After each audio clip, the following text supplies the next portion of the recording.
যেমন তুফানটা আসলে যখন তুফানটা দেখি দিনে ডাক মাইরা বিজলি দিয়া বজ্রপাত দিয়া যখন এমন একটা ভয়ঙ্কর তুফান হয় তখন আমরা বলি দোহাই আল্লাহ। যেমন ভাবে মানুষের ঘরের মধ্যে আজরাইল আসলে যখন মানুষটারে রুহুর মধ্যে হাত মারে মানুষটা কই আল্লাহ।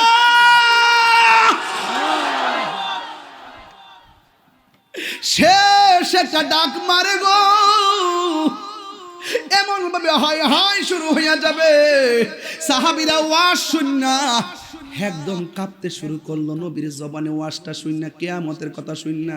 এবার সাহাবীরা বলে নবী গো ওই দিন ইমানদার থাকবো নি? কয় হ থাকবো। ওই কিয়ামতের সময় বেঈমান থাকবো নি? কয় হ। চূড়ান্ত কিয়ামতটা কখন হবে? যখন কোনো ইমানদার থাকবে না, তখন সব লন্ডভন্ড হয়ে যাবে। এবার আমার নবী বলে উম্মত